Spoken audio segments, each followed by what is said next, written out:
I think my level of trolling in my old age has diminished somewhat. Yeah. Whereas I think it's a you're golden like age. the ISIS of I trolling. think it's a golden age right now. I think we're in a power position we've never been in before. The reach we have.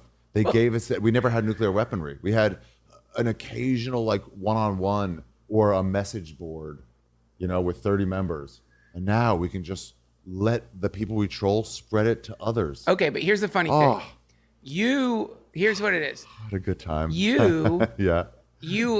It's not that you don't want to deal with somebody yelling when they have some opinion about something. It's that you want to be in control. That's why you troll. I mean, you know what I mean? Because I want to conduct, yeah. You're conducting a reaction. But if you're like around somebody who's like passionate about this thing or that, you're just sort of backing out to let it die down a little bit. Right, in like a regular conversation. You don't troll in the regular conversation. I didn't want to be part of that. You don't want. And then you get drawn in. Every time I've ever gotten into a fight, I don't like. It's like, I barely know about this enough. I'm talking about what I don't know. Right. And so then you talk about little things. We're like, you got to visit your family. And he's like, what does that mean? I'm like, and then it's like, you know what family is, dude. Come on. But it's fascinating though that you will. But then it's like I should be like, But you'll go online. Yeah. And you will say some horrible. The worst thing I've ever. Things I don't believe in at all. Things that offend me. Offend me when I say it. It's like, this is disgusting. And without question. Yeah. When you're doing it, yeah. you will become like a temporary national pariah. Everyone so angry. Everyone wanting to kill you. Kill me. Wanting like online. All your friends will get worried about you. Yeah. Yeah. Sorry about that. So what now? They've stepped it up where they involve other people now. They don't just come after me. Let's go into it. Yeah. If you describe to me Yeah. the feelings that you're having day 2 after completely upsetting some fandom, some group of people. Day 2, it's cloud 9. Day 2 is still great. I haven't lost anything yet. You're getting off on it. I love it. What's the feeling like? Look how angry you guys all are for some person you don't know, or that's not a feeling. Describe the feeling. Oh, right. If you can. Success, ownership over things, like that you've just like dominated a thing, like you set your mind to stuff, and then you see a perfect example, like a perfect and you fucking take it. You know what this is like, man? It's like interviews with Jeffrey fucking Dahmer. Yeah. He's like... legend. He's like says the same shit. Yeah, you didn't expect a guy to knock on your door and said, hey, do you have to rush this? And Jeffrey Dahmer was like, oh, come on in. Oh, my God. I already have a bunch of saws in my house. It's like when you find like drugs at a music festival. Yeah, you see a bag and you're like, oh, my God, put yourself in a position. There's an old golfer, I forget who it was, talked about it. He said he got really lucky. He hit a golf shot out of the sand. And you're like, man, you got really lucky. And he goes, the more I practice, the more people say that. Yeah. Yeah. The harder I practice, the more people say So you're saying you practice trolling? Yeah. Well, in this case, I've been hating the Lakers for so long. I've been shitting on dead people for so long. And they're when they're the most revered. When I think like, this is godlike. I don't like it. You feel like you're knocking over idols. Not what? Knocking over idols. Yeah, breaking down idols. Breaking down idols. And false idols. I don't think you even believe in it. It's like if you really believe in Jesus or Buddha or or any of the robe guys you like, or like they don't all wear robes. Yeah, not all heroes wear robes. Then it's like no, sure you have a belief system, but this is like you don't have a belief system. You're being a hypocrite. You're just lying about what you actually believe right now, and I want to point that out. Hold a mirror. So you feel like you're doing some kind of public service. Artistic service. An art. It's an art. It's an art form. It doesn't. Yeah. And again, I'm sorry for trying to reduce it to some reason. No, you don't analyze it. It's okay. Not like you know exactly what you're doing. There's that too, right? There's an innate sense of like this feel. Like they said, like we studied Hitchcock in college, and he always like had a, if I remember a little piece of it, they had an upside angle shot of the character, and that would be when the character's going into a place he can't come back from. He's about to get into a point of no return. Right. He's entering into a bar, and it's like, that's where he's about to get framed for a murder. Right. And so Hitchcock's giving it away. Oh, this guy's, if you know his stuff, this guy's about to, and it was like, is he conscious of that? And the teacher was like, I'm not sure. He might just be using that shot all the time without really thinking what he's doing. Okay. Because it felt right. day 5? Now it's trouble. Describe that. It's like, oh no.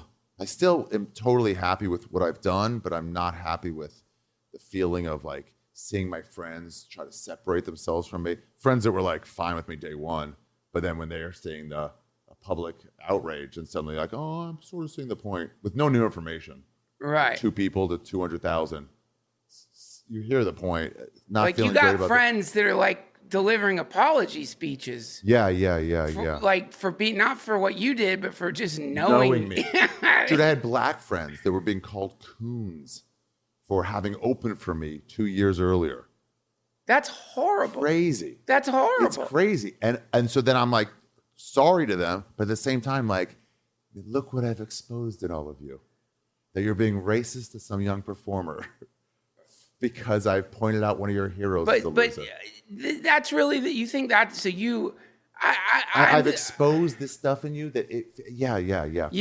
For you, it's kind of like, look what you're doing. I'm by this rotten thing I'm doing. I'm holding up a mirror. Yeah, and I don't even have to go to you. It's not like I'm going to someone's funeral or something. I just go to my own feed, and then you'll send this hatred and take it to other people. I got once I did one about Kenny Rogers, right? I had all these like middle-aged housewives coming after me. What were they saying? You're a piece of shit. You're not funny. By the way, what the fuck did you do to poor Kenny Rogers? Poor Kenny Rogers. I agree. What did you say? When he died, I said he was so racist that he wouldn't have fried chicken and he only had roasted chicken to keep blacks out of his establishment. That's fucked Burn up. in hell. That's fucked up. Was he racist? No, not at all. I don't think. I have no idea. God. Probably not. It's Islands not. in the stream. Yeah. That is what we are. It was about throwing babies in a sack and fucking throwing them in there. So let's is trolling a new thing? It's not new. It's evolving. It's taking finally in the public eye. You've done it, dude. Oh, yeah. I've trolled. I mean, dude, when you got me once when the Amazing Race stuff, these old sketches I did for National Lampoons, and they got ripped to the internet. And so they got their context removed, which is when everybody gets upset. Almost always, it's when context is removed. Yeah, 100%. So you take out. This is an easy one to understand. You take out the stamp of the National Lampoons DVD. Right. You take that out and just go, here's what somebody did. Just a horrible man. Yeah. Same thing in mine. It's like if you take out, he likes to poke fun at dead people in their times of reverence. You take out context. So anyway, people got mad at me when it got online. They're like, what the fuck is this? Thought it was real. And they Googled me, early Google. And the very first thing that came up was artisticterrorism.com. Oh, yeah. Someone grabbed that domain from me. And it goes, hey, everybody, if you want to crank call my friend Ari Shaffir, record it and send me the best ones. Here's his number. Oh, fuck, I'm sorry. And dude, I didn't know it was up there. And you didn't have to click on the link. It was just, you could read it right there. 323-656 something. God. You didn't even have to click on the link. The call, no, don't be sorry. Because the calls that would come in at first were troubling and then were so funny. Like I hired a bunch of Latinos to build a deck and I took them to INS, was the sketch. Was the fake hidden camera. Yeah. It was all actors we hired, gave them 50 bucks, drove them back. On my answering machine, I eventually turned my phone off during my phone just so I get answered on silent because they call all night. Just nonstop calls. And I'll build a deck in your ass, Holmes. The threats, once I got over that these are not real, they were so joyous. I had a job well done from a friend of mine, unintentional. You were trying to get them to crank call me. I was trying to do something mean to you before that. It just took longer it paid off. to take effect. Yeah, the troll got a life of its own on that one. I mean, like, if you thought about the history of trolling, like through the ages. No, the New York Times wrote a nice piece on me. What did they say? About how trolling is an art form. They did say that? Look at it, yeah.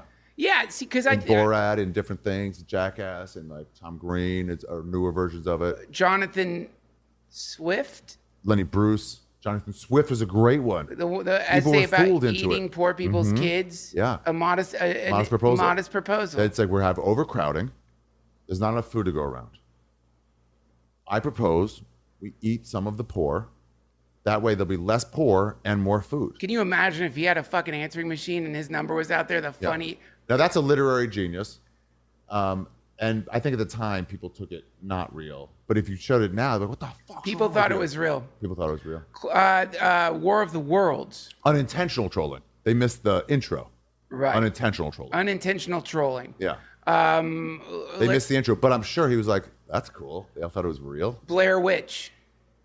Intentional trolling. Intentional trolling. Yeah, they left those DVDs all around. The whole ad, they found something. It was the first one. It was like the ad campaign was like, oh, they found these videos.